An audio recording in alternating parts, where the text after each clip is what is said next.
Trump made a very ominous and dark speech about the decline of America. And while doing so, music began playing, and the music sounded exactly like a song called WWG1WGA, where we go one, we go all. The former president of the United States, who wants to be the next president, is now directly spreading the slogans of the conspiracy cult QAnon. Trump has posted or reposted more than 100 messages linked to QAnon since the beginning of the year. The crux of the theory is this belief that you are secretly saving the world from this satanic cult of pedophiles and cannibals. Does that sound like something you are behind? Well, I haven't heard that, but is that supposed to be a bad thing or a good thing? I mean, you know, if I can help save the world from problems, I'm willing to do it. I'm willing to put myself out there, and we are actually. QAnon. It is this theory that Democrats are a satanic pedophile ring, and that you are the savior of that. Now, can you just once and for all state that that is completely not true, and that disavow QAnon in its entirety? I know nothing about QAnon. They are very strongly against pedophilia, and I agree with that. I mean, I do agree with that, and I agree with it. But there's not a satanic pedophile cult being run by. I know nothing you don't about know that? Okay. No, I don't know you that. Just this neither week. do you know that. When this country is gone, the rest of the world would follow. The rest of the world would follow. That's the importance of this country. On January 29, 2018, ANNON asked Q if Trump could work the phrase tip-top into his State of the Union speech as a shout-out to ANNONs. Instead, Trump said it at the 2018 Easter egg roll with the white rabbit from Alice in Wonderland standing next to him. Keep this incredible house or building or whatever you want to call it, because there really is no name for it. It is special. And we keep it in tip-top shape. We call it sometimes tippy-top shape. And it's a great, great place. Q has used the phrase Alice in Wonderland in posts. Trump didn't just fulfill an ANNON's request, he pointed at Q. An ANNON requested a hashtag Obamagate tweet from Trump, and Trump posted Obamagate without the hashtag. On April 12, 2018, Q posted Twitter down. Exactly 1 year later, on April 12, 2019, Twitter went down. The same day that Twitter went down, the NSA posted a picture of a Q on their Twitter page. This is important because Q has referred to the NSA in posts. On November 8, 2017, Trump posted a picture on Twitter with everyone giving a thumbs up. When an image is posted on Twitter, it's given a random file name when it's uploaded. If you connect the tips of the thumbs, it makes a Q, plus the file name for the image says do it Q at the beginning and ends with a Q. Q used plus signs to represent the puppet masters in a post. The House of Saud, the Rothschilds, and Soros. On November 6, 2017 at 5:07 and 57 seconds, Q posted, "Nothing is random, everything has meaning, plus plus plus." 7 minutes later, Trump posted on Twitter, and the tweet had plus plus plus at the end, just like the Q post. 50 minutes later, Trump tweets about Saudi Arabia. The plus plus plus in the Q post represented the House of Saud. On November 11, 2017, Q said that one side of the triangle had been removed, referring to Saudi Arabia, and that the other sides are falling. In the last few months, the Crown Prince, the now Crown Prince, Mohammed bin Salman, has consolidated power and pushed out several other leading candidates for the Saudi throne. The 32-year-old bin Salman has made public statements about not only fighting terrorism, but also modernizing Saudi Arabia and tackling corruption. And the Trump administration counts him as a valuable ally. Remarkable times in Saudi Arabia, the hugely influential Sunni Muslim kingdom. There's been an unprecedented anti-corruption purge with sweeping arrests of senior politicians and business leaders and members of the royal family. Among those princes, military officers and top officials that were arrested in the last 24 hours, Prince Walid bin Talal. He's one of the world's richest men, a major investor in Citibank, Twitter, and the parent company of Fox News, 21st Century Fox. He's also somebody who has publicly feuded with President Trump, and President Trump has accused him of trying to buy U.S. politicians. These are incredible times in Saudi Arabia. There's never been anything quite like it. And in some ways, it's very exciting. His supporters are saying this is the man who's going to lead us to the future, who's setting the stage for a modern economy, a modern society, and jobs for all the millions of Saudis who are pouring out of schools and universities. Others, though, especially the older guard, are extremely worried. We're particularly pleased to be selling the jewels of Hannah de Rothschild. The jewels that we're selling, which comprise a magnificent pearl and diamond tiara and a bracelet and matching brooch. Billionaire George Soros is handing control of his $25 billion empire to his son, Alex. His son, Alex, is 37 years old. In an interview with the Wall Street Journal over the weekend, he said he's more political than his father, and he hinted at a significant financial role for the Soros organization in next year's U.S. elections. Aviation call signs are unique identifiers assigned to aircraft, like a nickname, but the call sign doesn't have to be the same for every flight. In 2018 there were civil and military aircraft spotted flying with the call sign Q, or ANNON. The United Parcel Service, the U.S. Army, and the U.S. Air Force. There was even a Royal Australian Air Force spotted flying with the call sign ANNON. On December 7, 2018, Trump jumped on Air Force One to fly to Kansas. When Air Force One was wheels up, the call sign popped up as Q0. The fact that there was a Q in the call sign was big, but the question was, what did the zero mean? After the flight, Q confirmed that Q0 means Q+. That means Trump was flying with the call sign Q+. The reason that's big is because Anons think Trump is the person that posted on the Intel board as Q+. Not only does that point to Q, but it points to Trump being Q+.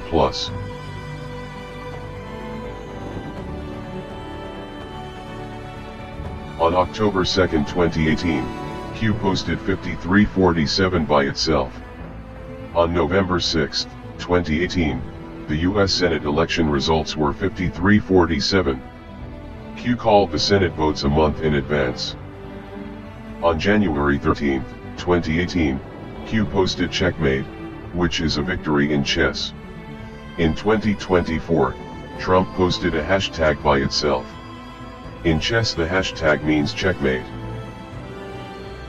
On October 5, 2018, Q posted, "The picture will be the signifier," and dropped the link to an account with the handle, QAnon Baby.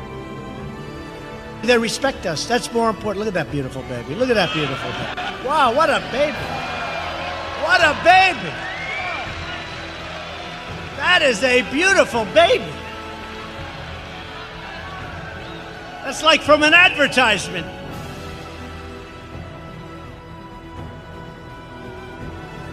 Look how happy that baby is.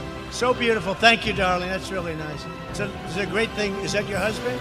That's a great thing. Thank you. Congratulations, husband. Man. What a picture. But we're going to have the country all set. On July 17, 2019, Trump stopped in the middle of his speech to point out a baby, took a picture with his hands and said, "What a picture." When the camera pulled back, the baby had a big Q on their back. This happened on the 17th day of the month. Q is the 17th letter of the alphabet. On October 10, 2019, Trump posted a video on Twitter. At the 1 minute and 34 second mark, Q baby pops up. If you hold the 1, and add the 3 and 4, you get 17. The GOP hearing on the DOJ's investigation into the Clinton Foundation was set for December 5, 2018. Q started dropping D5 in posts like something big was going to happen. On November 30th, 2018, George Bush Sr. died. His funeral date was set for December 5th, 2018, and the GOP hearing was cancelled. On December 3rd, 2018, Q asked what the odds are that the Bush funeral would be on December 5th, and pointed us to the empirical rule. Then Q posted, "Postponed, well played Deep State, please allow us to counter." Q's promise to counter had Annons wondering if something was going to happen at the funeral. That's when the secret envelopes came into play. Cameras just happened to be in the perfect positions. After 1989, President Bush said, and it's a phrase that I often use myself, that we needed a new world order. Pick the people to run those agencies and the deputies that are pledging allegiance to the new world order and good governance. And then I think you have the Inspector General do some spot audits to make sure that there is real compliance. The burdens of global citizenship continue to bind us together. Partnership and cooperation among nations is not a choice. It is the only way, the one way. Things like technological change, things like mass media, things like the market are all subject to our control. Since then, we established a liberal world order, and now is the time when things are shifting. There's going to be a new world order out there. Look, I think that everyone is going to have to take a hard look at where they want to be at this moment in history, as we're looking at efforts across the country to prevent people from being able to exercise their fundamental rights. The chair declares the joint session dissolved. Where's the concern for the United States in that? Well, it's not my concern. We have before us the opportunity to forge for ourselves and for future generations a new world order. When we are successful, and we will be, we have a real chance at this new world order. On December 11th, 2017, Q posted, "Follow the wives." All the envelopes were delivered to the wives. And Annon asked Q what was in the envelopes. Q answered, "Our promise to counter." In 2020, Annon made a D5 connection. A declassified memorandum for the Director of National Intelligence, about the unmasking of General Flynn. The document's date is the 4th of May. 4 equals D, and May equals 5. Q replied, they thought it meant December 5th. On February 22, 2018, Q posted, "Fight, fight, fight." Q only posted that one other time in over 4,000 posts. When Trump was shot, and had Secret Service covering him, not knowing if there were more shooters, he broke protocol to put his head and fist up to say, "Fight, fight, fight." If he was going to die, he wanted those to be his last words. Each of you enters service at a truly exciting time for our country. For we are witnessing the great reawakening. With this strategy, we are calling for a great reawakening of America. Now we are calling for a great reawakening of nations, for the revival of their spirits, their pride, their people, and their patriotism. On September 19, 2017, Trump called for a great reawakening of nations in his UN speech. On October 6, 2017, Trump said it was the calm before the storm, and on October 28, 2017, Q dropped the first post. You guys know what this represents? Well, maybe it's the calm before the storm. What's the storming? Could be the calm before the storm. What storm is We have the world's great military people in this room, I will tell you that. And we're going to have a great evening. Thank you all for coming, gentlemen. Thank you. What store, Mr. President? You'll find out. You guys know what this represents?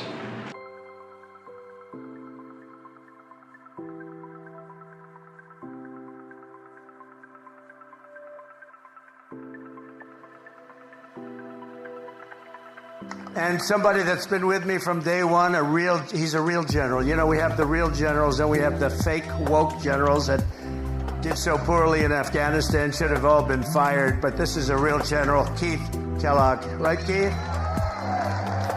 And this is a great group. It's good to see you, Keith.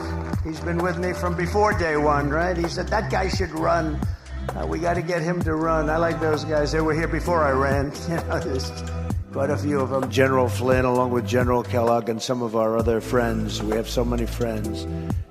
We have over 200 generals and admirals supporting us now. We had 17 Congressional Medal of Honor winners endorse me. When I first came here, I was only in Washington 17 times in my life.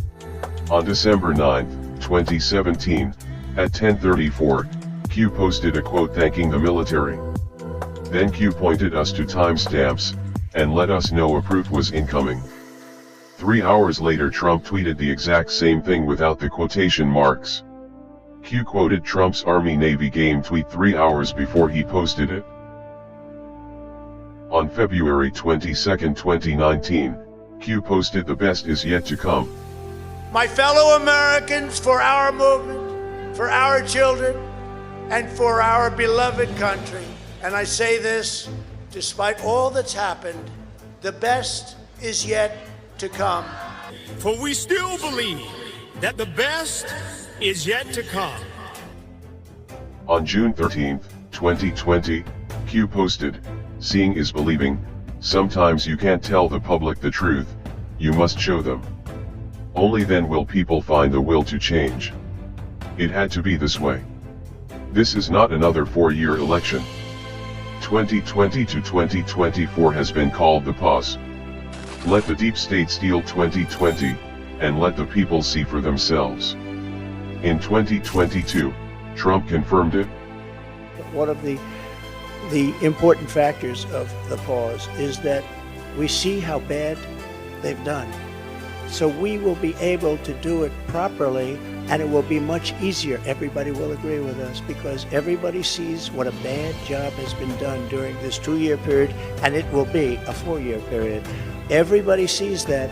It will be much easier for us to do what has to be done. Those text messages were sent from the wife of Supreme Court Justice Clarence Thomas. I looked at past inaugurations as far back as George Bush. Not once did the military walk up and stand behind the president.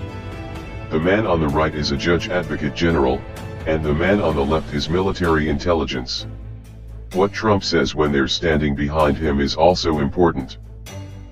Today's ceremony, however, has very special meaning. Because today, we are not merely transferring power from one administration to another, or from one party to another, but we are transferring power from Washington, D.C., and giving it back to you, the people. On November 1, 2017, Q posted, "The only way is the military, once 11.3 verifies as first marker." Some people assumed it was an arrest date, but they were way off. 11.3 is a section in the DoD Law of War Manual discussing belligerent occupation of a country. End of occupation and duration of Geneva Convention obligations. The status of belligerent occupation ends when the conditions for its application are no longer met. Certain Geneva Convention obligations with respect to occupied territory continue for the duration of the occupation after the general close of military operations. End of occupation. Belligerent occupation ceases when the conditions for its application are no longer met.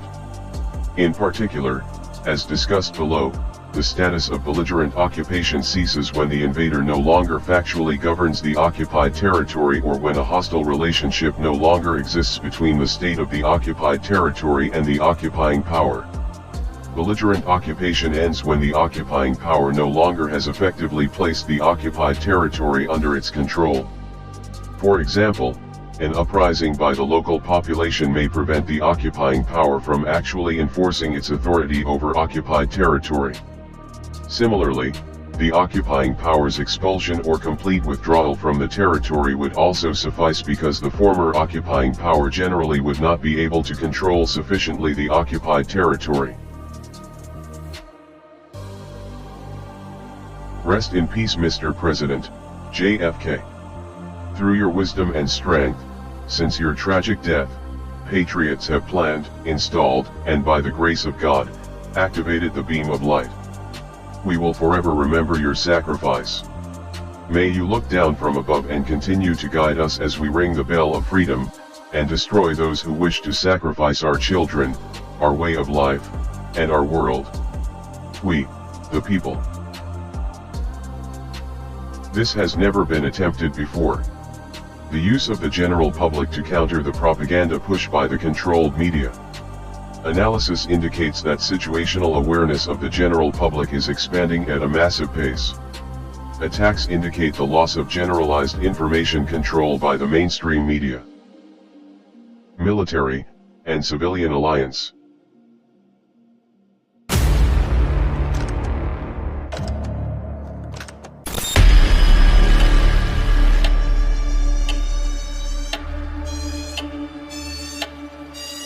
People should not be afraid of their governments. Governments should be afraid of their people. The American populace is facing an unconventional warfare scenario. This is information warfare.